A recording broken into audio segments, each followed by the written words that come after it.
in terms of the tree ordinance and the wetlands ordinance, I would like to know what specific provisions you're pointing to. But in my mind, we're actually strengthening them because we're actually going to make them perform what they were intended to do when it first enacted. So they aren't sacrosanct in their present form. They need tweaking because we've had decades of experiences with the regulation and how they work and how they function and what the results have been. And the results have not been pretty. So we need to go back to the drawing book on a lot of them. As far as the affordable housing goes, yes, I don't think that mandating a set-aside is the proper thing to do, and 4 board members agree. Can I just, before, it's not going to be a debate back and forth between individuals. If you want to ask a question, you're going to ask a question, and the supervisor will answer your question. We're not going to have a back and forth, and please no shouting from either side, whether you support the supervisor or you want to, it's a campaign season. Campaign season is kicking off right now. So we have people here that are going to try to instigate and throw out these accusations, if you will. So let's all try to bring it down a little bit. We're not at a Trump rally. We're here in the town of Yorktown, and we can all be civil. So That please, statement instigated things. no, I don't think we did. So let's can we keep it civil. Okay, you announced you want to run for supervisor, and now so you're going to be here and You're claiming that people are instigating. Well, They're you are. asking valid We questions. can end this very quickly. And as far as comparing myself to Trump, I'm quite flattered.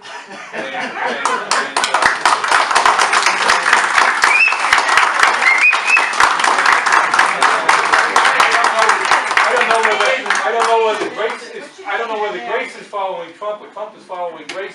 But years ago, our motto was make Yorktown great again.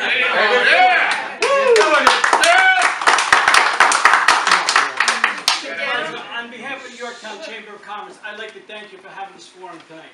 Because unfortunately, we get twisted and we get turned, but we're dealing with businesses on a day-to-day basis that are trying to come into Yorktown and trying to make things happen. And that 485 program that you put in place, and we have one of our very distinguished members on that, is a tremendous asset for the town to bring business in. We hear it day in and day out. The soft cost for Lowe's was over $6 million. Okay, a lot of people get up here, and as Councilman Bernard said, it's funny season now. It's the silly time. But a lot of people come up here working for somebody and don't know what it is to own a business, to put that key in the door, to be able to save $1,000, $500 a month, to be able to run a business on this 45 program and what you've done with this town. The Yorktown Chamber of Commerce and our members are 100% behind you and this board, and we want to thank you. Thank you.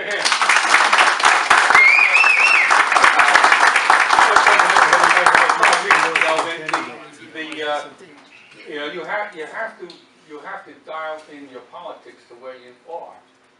Yorktown is not a what we call an old company town. It's not a company, not an old what we call industrial.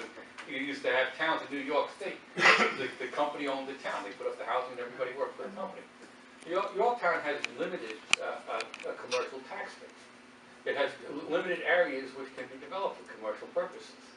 And the people, really good, hard-working people have trouble getting by in Yorktown. Both parents are out working. The taxes are very high. The expenses of living in northern Westchester are extremely strenuous on everybody. It has an effect on family life. And where do you get relief? You have to understand that businesses and commercial businesses on a tax per dollar of revenue into the town are the cheapest thing in terms of expenditure or municipal dollars out. And what do I mean by that? Businesses usually don't consume as much road frontage, don't consume as much water, don't consume as much sewage services, do not put children in the school in the school system. So the expenditure to have a business is by a municipal dollar expenditure is a lot less than it is for residential. Residential is where you can't where municipal expenditures are not recovered. David said I refused to turn on a microphone. I didn't have a microphone in the room. So that's number one. Number two, I'm not going to use a microphone to talk to the gentleman that's sitting across from me. Work sessions, you have to understand what a work session is. Work session is where we talk to a particular person that comes in and asks for an audience with the town board. That person comes up, sits across from us at the table, and we discuss whatever the issue is with that person. Everybody, no, the public is not a public meeting, so you can observe, but the public doesn't get involved in the discussion, because it's not appropriate for work sessions. There's a But There's that's a, not the case. please, there's a woman here that takes minutes of everything that goes on. So as far as everything that goes on, it's recorded, it's out there. I'm having a discussion with the person across the table. A lot of the people that come before us in work sessions are very shy. They're not used to public speaking. I may be, but they're not. And so, you know what, in order to have a productive meeting, this is the way we've done things, and this is the way the town has done things forever. And I see no reason to change it. So we need business to stem that tide between business and the homeowner, to keep people that are 90 years old like myself here. We also need housing for people like us that want to stay here. We can sell our homes, make a few dollars on it, and afford the rent, so there's no problem.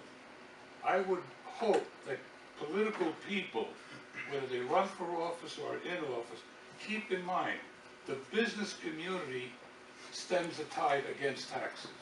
And you're doing a beautiful job on that. Thank We cooperate with you through the chamber, bringing in these businesses. When people come before us, we say, what are your plans? Go see the supervisor. If we can help you implement through the maze of getting things approved, we're with you 100%. We do need business in this town, and it's coming. You saw some of it tonight, and there'll be more down the road.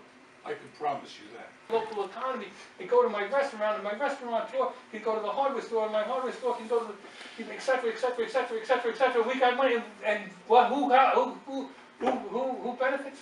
Yorktown is benefiting. That's what we do. And I'm assuming that you're hoping to attract more new homeowners and new young families to Yorktown.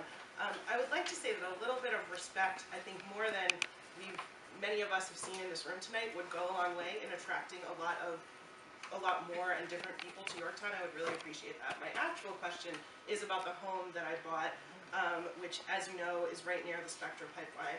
And so what I would really like to know is, are there any contingency plans in place in case there's a rupture or other disaster with the pipeline?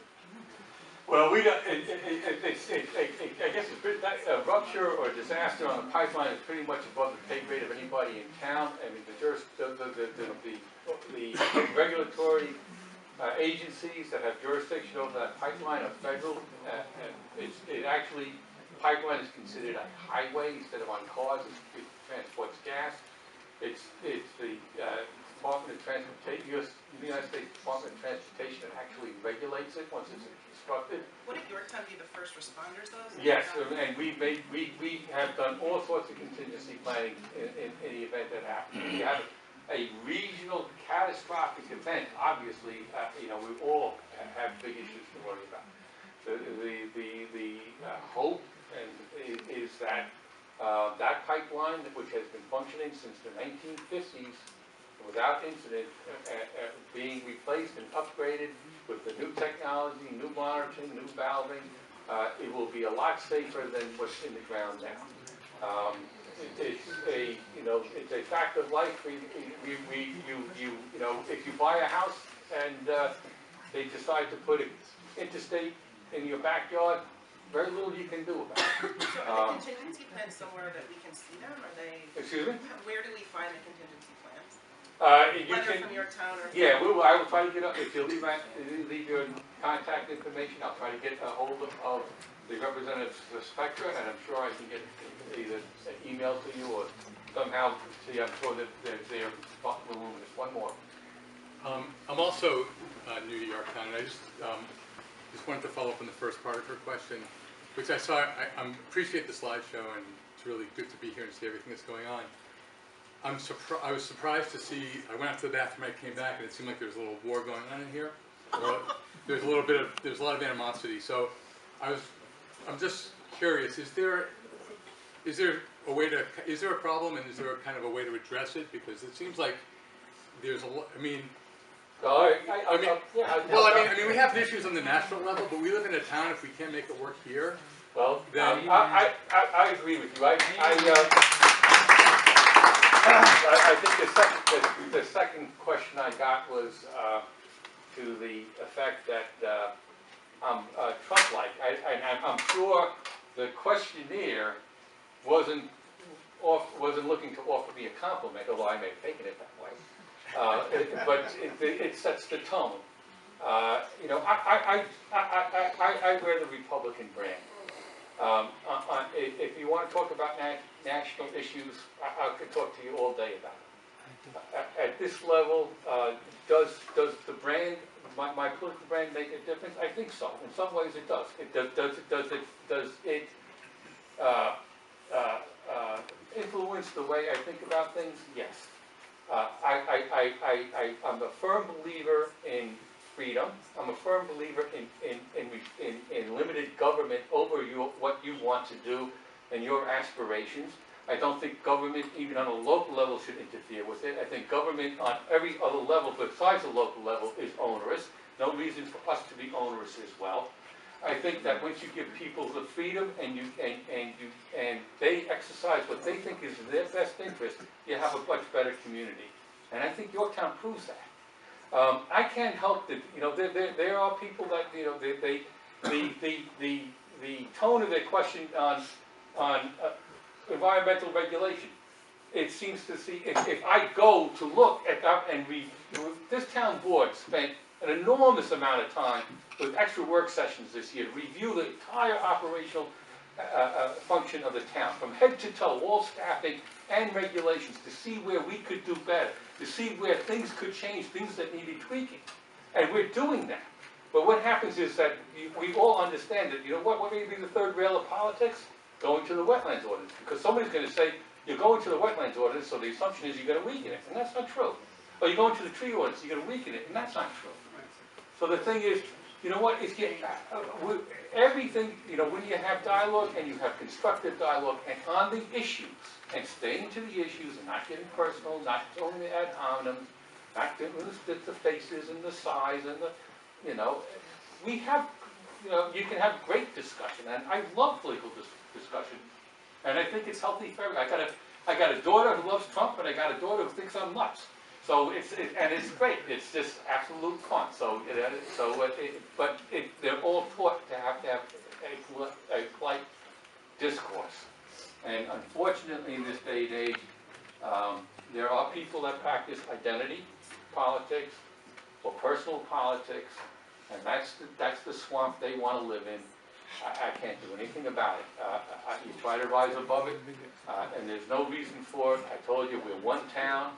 We're all small. You know what? I'm going to bump into you into the gym. I'm going to bump into you at A&P. I'm going to bump into you in the